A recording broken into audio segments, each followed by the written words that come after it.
Irmãos, eu quero vos cumprimentar com a paz do Senhor Jesus. Você está no canal Rascunho da EBD, eu sou o pastor Edivaldo Pereira.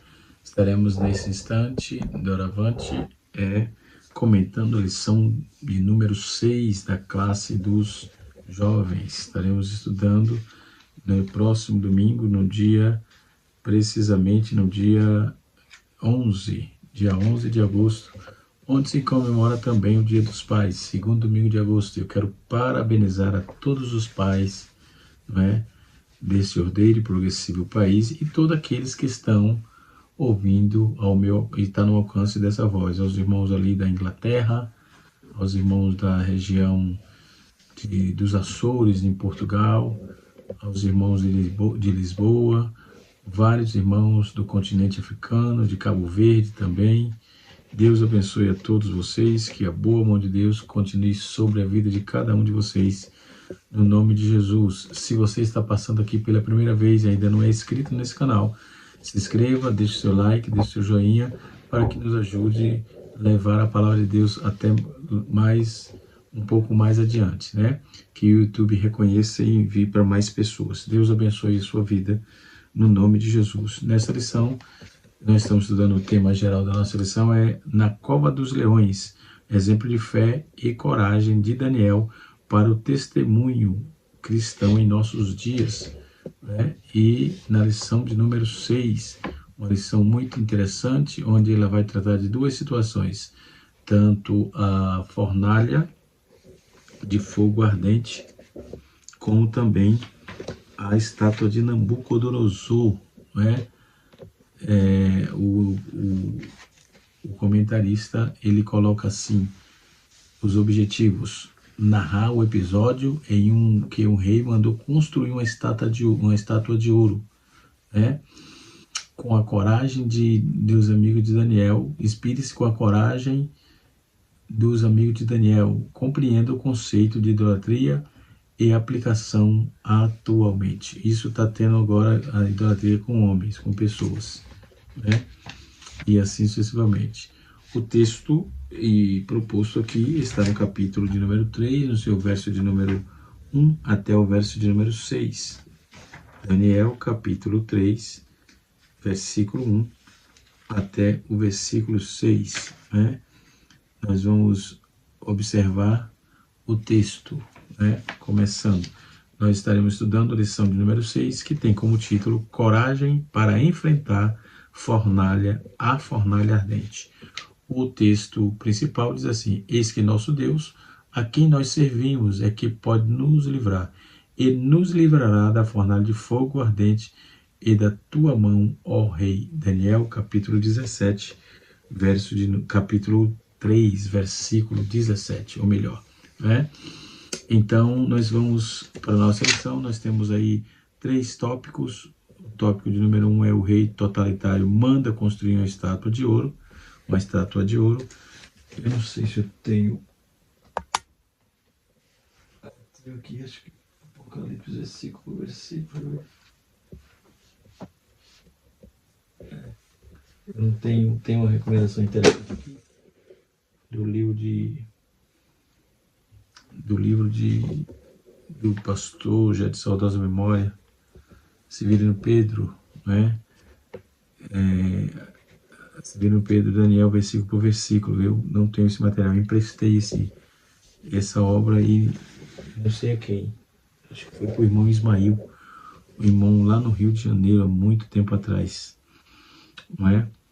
Mas tudo bem, nós temos outras obras aqui que eu preparei aula em cima desses trabalhos, dessas obras, Então, vamos lá. O tópico de número 2 fala a coragem dos amigos de Daniel. O tópico de número 3 nos fala sobre a idolatria na fornalha, a idolatria e fornalha de fogo ardente. Aliás, a idolatria e fornalhas do tempo presente, O texto proposto diz assim: o rei Nabucodonosor fez uma estátua de ouro, cuja altura era de 60 côvados e a sua largura de 6 côvados. Levantou-a no campo de Dura, na província de Babilônia. E o rei Nabucodonosor mandou ajuntar os satrapas, os prefeitos, os presidentes e os juízes e tesoureiros, conselheiros e oficiais e todos os governantes das províncias que viessem a consagrar a consagração da estátua que o rei Nabucodonosor tinha levantado. Então se ajuntaram os satrapas e prefeitos e presidentes e juízes e tesoureiros e conselheiros, os oficiais e todos os governadores das províncias, para a consagração da estátua que o rei Nabucodonosor tinha levantado. Estavam em pé diante da imagem que Nabucodonosor tinha levantado. E o arauto apregoava em alta voz, ordena-se a voz ao povo, nações, gente de todas as línguas, quando ouvirem o som da buzina, do pífaros, da harpa e da sambuca, e do saltério, da gaita, dos foles e toda sorte de música, vós prostrareis e adorareis a imagem de ouro que o rei Nabucodonosor tem levantado. Verso 6. Qualquer que se não prostrar e não a adorar, serão na mesma hora lançado dentro do forno de fogo ardente. Podemos observar o texto da bravura, da ignorância, da ignorância gritante desse rei aqui, da ditadura, né? Podemos observar o texto 24 côvados, né?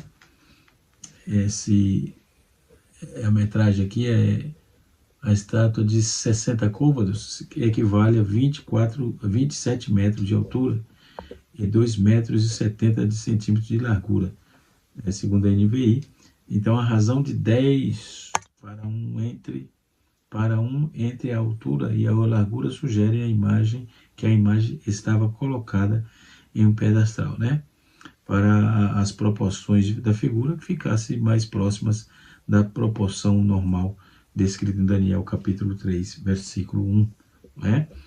Conforme nós vimos, então, os oficiais do rei são citados, né, como em ordem decrescente a importância. Os satrapas eram chefes oficiais da província do império. Quem eram os satrapas? Eram os chefes oficiais da província do império. Daniel era um dos governadores, conforme Daniel 2, versículo 4, em um período superior de Zorobabel em Ageu, né? Nós podemos observar que também foram designados governadores, harpa, saltério e toda sorte de música, ou seja, os dois instrumentos. A expressão aparece aqui na origem grega, né? A palavra grega da natureza cultural ou técnica era usada em todo o Oriente Médio, muito antes do ano 1600 antes de Cristo. Podemos observar, por exemplo, onde o endeusamento do rei. Vale a pena salientar que não mudou, não. Hoje o povo está endeusando também homens. Né? É um negócio assim nojento, gritante. Né? Podemos observar isso. Né? E aquelas pessoas se enchem de ego. São os mendigos de atenção. Eles viram mendigos de atenção. Isso é um problema psicológico, viu? Isso é um problema da ansiedade, isso aí. É um problema da falta de controle do seu eu próprio, né? Quem vive mendigando atenção assim. E isso é em larga escala, principalmente no meio dos cristãos. Precisamos tomar cuidado com esse tipo de coisa, que isso vira idolatria. É uma idolatria. Vira não, é uma idolatria. Ao longo da história, muitos homens tentaram assumir a posição de deuses em busca de glória e reverência. Envenenado pelo poder, Nabucodonosor também fez isso. O monarca mandou construir no campo de Dura uma estátua de ouro com mais de 27 metros de altura. O fato de ter ouvido anteriormente que ele era a cabeça de ouro da estátua e seu próprio sonho. Esse livro ele vem tudo descrevendo. Esse livrinho aqui, ó. Descreve, é tudo desenhado praticamente. Né? O que significa cada coisa dessa. as profecias que revelam o futuro no livro de Daniel e de Apocalipse, ok?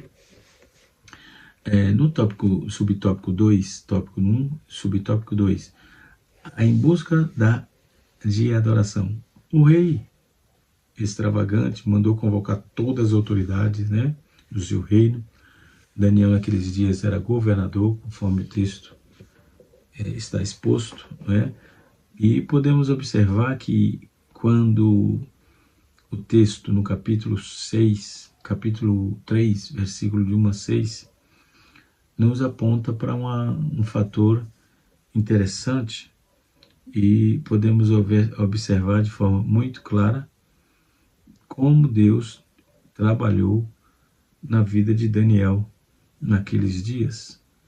E se não bastasse, ele esteve com Daniel na cova dos leões, né? Observe, Nabucodonosor fez uma estátua de ouro, cuja altura era de 60 côvados, na sua largura de 6 côvados, e ergueu no campo de Durã, na província. Então, entre a visão de Nabucodonosor no segundo capítulo, né, no capítulo 2 do livro de Daniel, né, essa visão do capítulo 2, 3 e 7, o quarto narrativo da história da pessoa de Daniel e seus amigos são entronizados aí à medida que segundo capítulo, o 7º capítulo, caminha junto, né? Ora, o 3º e 6º capítulo, a ilustração dos leões ali, que no hebraico quer dizer dem, né? E o 4º e 5º capítulo, desde os dois últimos pares, ele primeiro mostra a proximidade de Deus para salvar os santos, né? Quanto fiéis, e a ele, eles são fiéis a ele no momento em que parece ser esmagado pelo poder mundial. Segundo podemos observar, né? Segundo podemos observar, podemos mostrar os casos dos dois reis da primeira monarquia, como Deus pode substituir ou subitamente, aliás, humilhar o poder mundial. Deus pode humilhar o poder mundial, e foi isso que ele fez, né? Então, Nabucodonosor, toda aquela pujança toda, mas caiu na mão de Deus, já era, né? Vai ter que se resolver com Deus, não tenha dúvida. Podemos observar que ele fez por petulância, né? Por vaidade mesmo, né? Então, ele, segundo mostra aqui, que Deus pôde humilhar ele de um poder mundial, o auge da sua insolência, né? Então, o último a avançar de mera autoglorificação no 4º capítulo, para abrir a oposição a Deus. No 5º capítulo, Nabucodonosor exige homenagem a ser pago, né? A sua imagem, Daniel capítulo 3, versículo de 1 a 6, que é o que nós lemos, né? E esse orgulho do seu poder, capítulo 4, verso de 1 a 18. Mas Belsazar vai mais longe, né?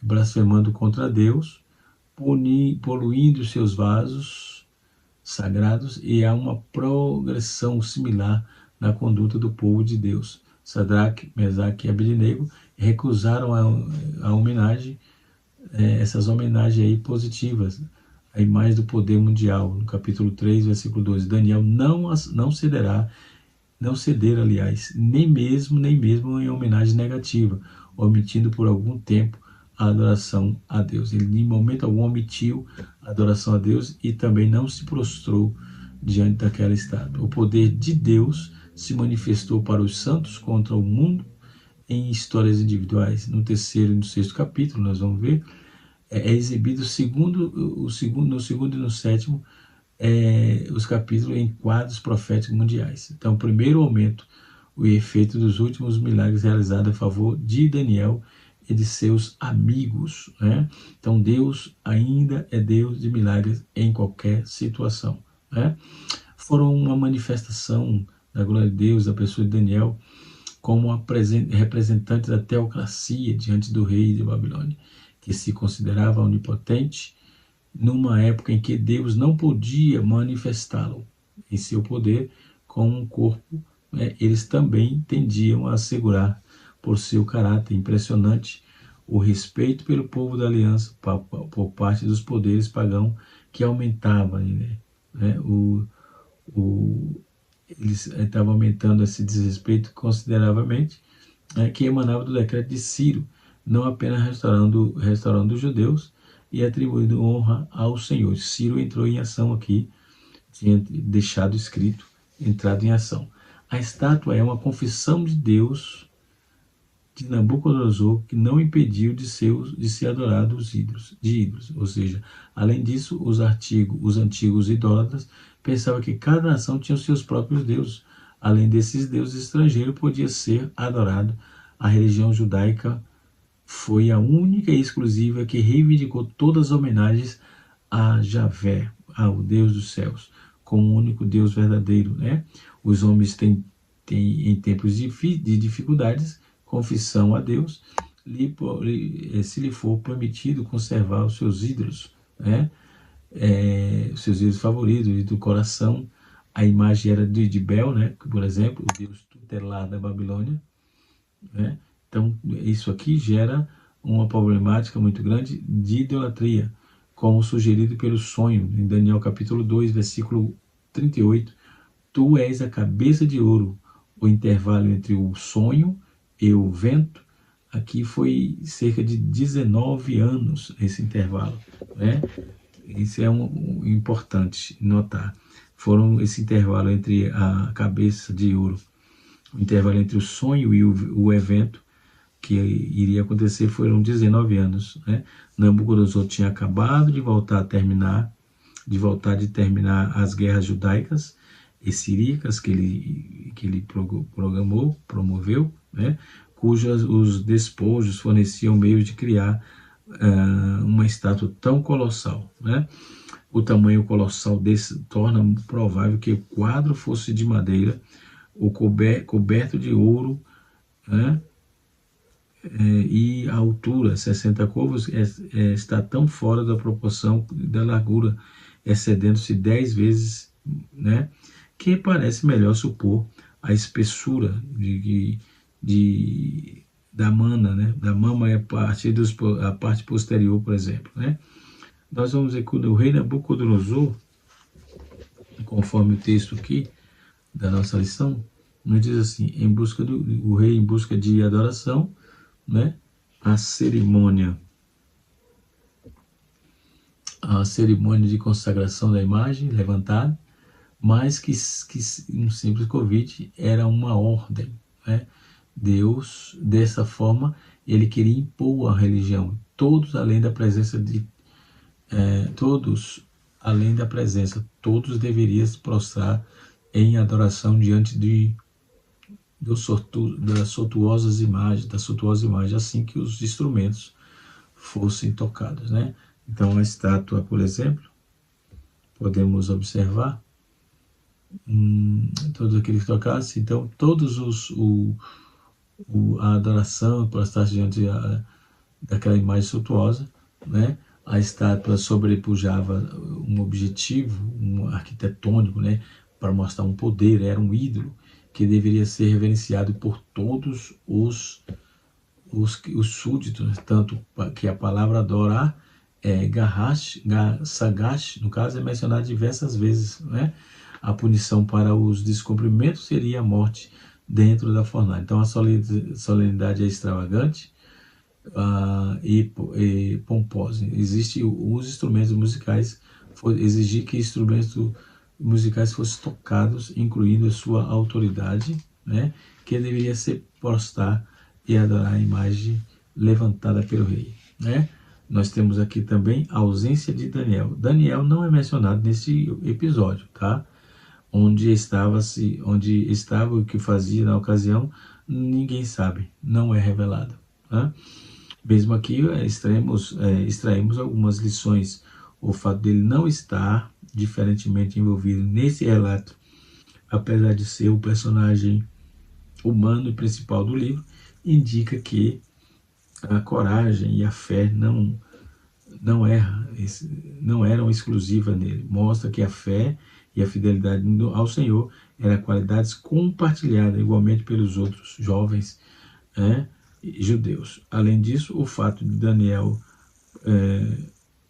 ao todo o livro que tem o seu nome, ele tem o registro, o episódio, né, segundo a sua presença demonstrada aí, a sua humildade, e não colocar com única testemunha fiel na Babilônia, ok?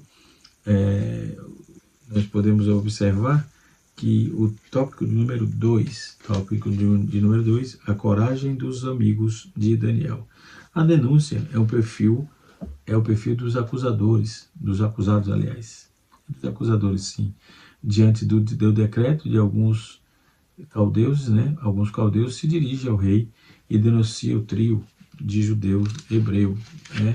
Tem sempre alguém para tentar entregar o pescoço, né? Aí o texto diz que, dizendo que há uns homens judeus, e tu constituíste sobre este negócio da província de Babilônia, Sadraque, Mesaque e Abednego. Esses homens, ó rei, não fizeram caso de ti. A teus deuses não servem, nem a estátua de ouro que tu levantaste, né? Em primeiro lugar, as palavras dos acusadores revelam que eram invejosos ao anunciar a promulgação privilegiada que os jovens judeus conquistaram em tão pouco tempo. Então isso causou problema para aquelas outras pessoas, dizendo que eles estavam criando confusão, né? Aí, no segundo lugar, nós vamos ver que eram bajuladores ao apelar para o ego do rei, não fazem caso de ti. Então, o terceiro lugar, eram ingratos, porquanto se esqueceram que eles levaram a vida e foram poupados da intervenção de Daniel a respeito a esses jovens que agora denunciam, né? Podemos observar isso, que agora caiu sobre eles, né? Aquelas pessoas que estavam ali, né? Então, a bravura dos jovens, né? Tomando de fúria, o rei manda chamar os 3 rapazes, né? Tomado de fúria, ele manda chamar os 3 rapazes. Podemos observar aqui, ele lhe dá o ultimato: se adorasse a estátua, estariam livres, do contrário, seria lançado imediatamente na fornalha. Em sua prepotência, ainda diz: e quem é o Deus que vos poderá livrar das minhas mãos? Veja que prepotência. Depois nós vimos que ele foi comer capim, né? Para deixar de ser tonto, como diz o nordestino, mostrando profunda convicção e força do caráter, se manifesta em crentes sinceros, né? Que não se acovardam. Capítulo 2, versículo 1 até o capítulo 2, 2 Timóteo, capítulo 1, versículo 7, melhor. Os 3 rapazes rejeitam até mesmo de se defender. Eles não precisam se justificar diante de justiça. É Deus quem os justifica. E com bravura afirma que se for lançado na fornalha, o Senhor Deus o livraria. Ele mesmo se é isso, mesmo que ocorresse, né? Em hipótese alguma iria cultuar a imagem, né? E assim sucessivamente. Então, no subtópico número 3, assim: o Deus que salva na fornalha. O Deus que salva na fornalha.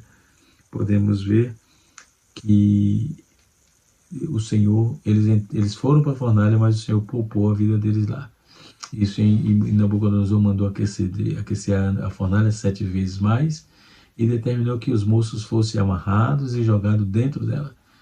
O milagre acontece. O próprio rei percebe que eles não estavam sós, mas que há um quarto homem com eles, uma aparência de divina, um homem com aparência divina. Eles estão vivos, aleluia, e caminham livremente pelo fogo. O fogo queimou as cordas, mas eles estão ilesos, ou seja, sem nenhuma lesão. Glória a Deus. Então, se é projeto de Deus, não tem muito o que fazer. Tem que seguir, servir e seguir, né, o projeto do Senhor, né? No tópico de número 3, nós temos aí a idolatria e fornalhas do tempo presente, né? Esse é um tema, uma chamada muito interessante, né? Um tema pertinente em que podemos observar a grandeza desse texto, a grandeza e a riqueza, por que não dizer, né? O pecado da idolatria, tanto no Antigo Testamento como no Novo Testamento, a palavra diverte enfaticamente sobre a idolatria. É um pecado grave que viola os direitos, os primeiros mandamentos. Adorar um ídolo é uma imagem ou qualquer outra coisa, né, que seja considerada um falso Deus, um objeto de adoração no lugar de Deus verdadeiro. Por essa razão, os jovens hebreus se negaram a atender à ordem do rei, né? A sua nação estava sendo castigada pelo Senhor por causa da idolatria, né? A idolatria é um problema, Deus abomina a idolatria. Que tipo de idolatria eles estavam praticando ali? Que na revista diz assim, além da devoção religiosa, e a falso Deus, a imagem e a estátua, a idolatria também se pode manifestar em várias outras condutas que excluem a primazia, né? A primazia do Senhor na vida de cada um, né? Depois nós temos autolatria, que é a forma idolátrica própria que conduz o egoísmo, o individualismo, né? E assim sucessivamente. Então, o culto à personalidade, que é a valorização e veneração excessiva, isso vem acontecendo nos nossos dias, né? Em larga escala, não é pouca não, é larga escala. E outro sim, nós temos aí também a idolatria política, né? A idolatria política. E nós podemos observar que esse pecado também se manifesta da supervalorização das ideias e formas de pensamento. Segundo a tradição, os homens, Colossenses capítulo 2, versículo 8, em nossos dias, novas formas de idolatria se escondem em ideologia política que promete algum tipo de salvação ou redenção divina, ok? A fornalha de fogo ardente. Nabucodonosor não foi o único governador que exigiu, não foi ele o único a exigir nas pessoas das pessoas de lealdade, né, absoluta, enfim. Esse tipo de regime, por exemplo, totalitário, aconteceu diversas vezes na história, transformando os Estados Unidos, o líder político, um objeto de referência absoluta, né, em todas as competições propostas, né, e todas o histórico político, a transformação, né, e o objeto de referência, né. Então, por meio do culto à personalidade, é um sistema do qual o governo possui controle sobre todos os aspectos da vida do cidadão e não há espaço para a oposição, né, ou liberdades individuais. Em muitos casos, a religião é distorcida e acusa e sempre instrumento desse tipo de regime, né? E assim sucessivamente. Temos aqui informações muito contundentes, muito interessantes para o nosso conhecimento.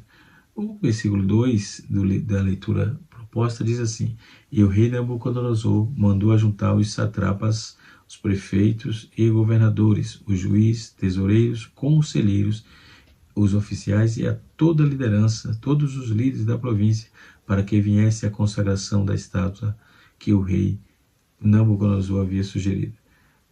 Sátrapas quer dizer príncipe, né, como eu já disse, príncipe das províncias, né?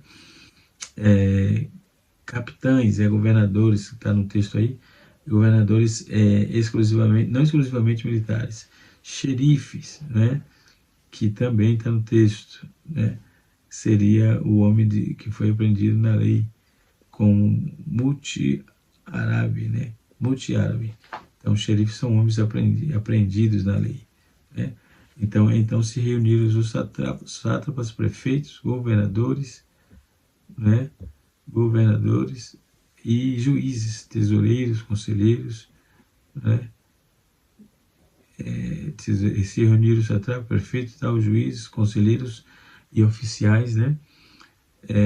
Que havia se erguido. Então estava em pé diante da estátua, havia seguido, estava diante da estátua que Nabucodonosor havia erguido, né? É o que está no texto, no versículo 3, tá?